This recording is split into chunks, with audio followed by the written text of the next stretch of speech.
Hey everyone, how's it going? Hope everyone had a Merry Christmas. Hope everyone had a Happy New Year.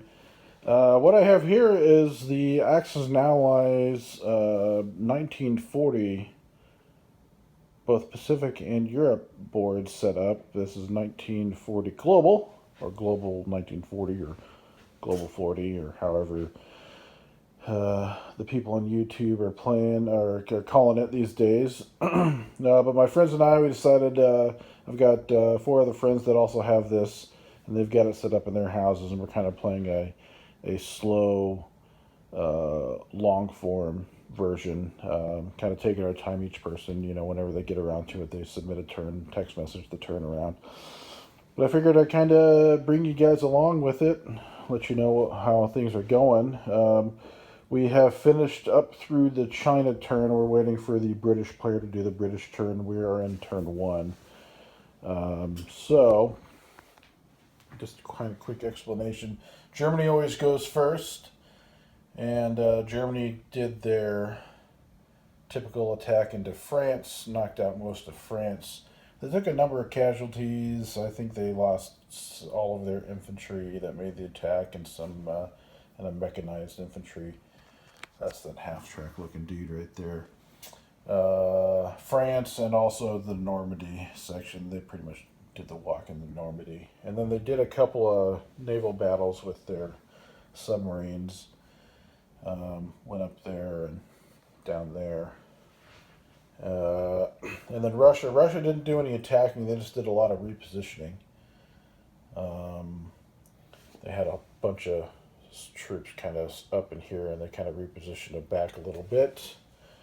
After that was Japan over here. Japan basically did an attack into China, took some Chinese territory. And then I think they did most of their builds in Japan. I think that's all they can do because that's where their factory is. They did build a factory down here somewhere. Oh, there it is right there. Minor factory there. And then the U.S. In this version of the game at this point in time, they're not actually at war with anybody. So, U.S. did a lot of steaming around the Pacific. They repositioned a lot of stuff, brought a bunch of airplanes out into Midway and Hawaii. There was a fleet, that aircraft carrier and destroyer or battleship was parked there, got built this turn, but they had these guys parked there originally, so they steamed all those guys forward to do a tour of the Pacific Ocean. And then with the U.S. being split across the board, they have some stuff over here as well. They built the destroyer, and then most of the stuff that was in Central, and then the airplanes that was there, they brought them all across to the west there.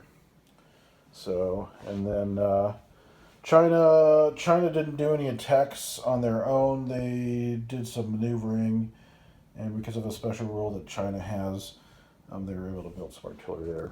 So, some of you guys who have never played Axis and Allies, I know understand that was a lot of gibberish. I suppose that there might be a lot of people that come across this who have a lot of experience with Axis and Allies, and especially with the global version. There's a lot of really cool videos out there about global 1940 Axis and Allies that are pretty spectacular, especially some videos on building a lot of the specialized tables and stuff for this game that is pretty inspiring. But anyways, yeah, we're a bunch of, the five of us, we don't actually have a lot of experience with this game, so probably some of you global veterans are scratching your head wondering why the heck any of us are doing the moves that we're doing. It's because we don't know. We haven't really have a lot of experience playing the game, so learn by failure and all that. So, but anyways, that's it. That's where we're at. This is turn one, and like I said, I'll go ahead and keep posting videos of this type of our playthrough. Kind of give a post-turn report probably after each country makes a turn.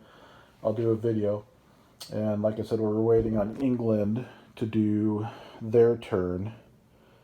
So it might be, it might be a week or two between videos, especially with me going to work and being able to do. Probably what will happen is eventually, while I'm at work, I won't do a video, and then I'll do a video when I get back home and do all the moves and kind of catch everybody up to where we're at.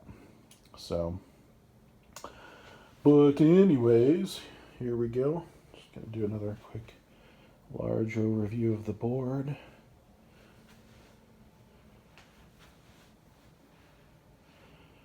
Yeah, I've got these plastic pieces to kind of help keep the board down, and I had to use my biggest one right here.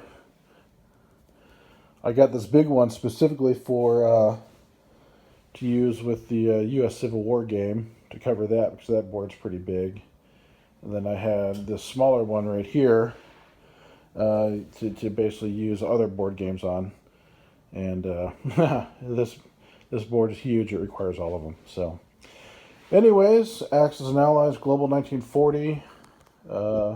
Let me know what you guys think. If you guys have any suggestions for strategy, go ahead and throw them in the comments. I don't know if the other players will necessarily see them or not, but who knows? Maybe we can get a discussion going about Axis and Allies, because that's always been a fun game to play, even though I don't get to play it very often. Anyways, happy gaming. Talk to y'all later. Bye.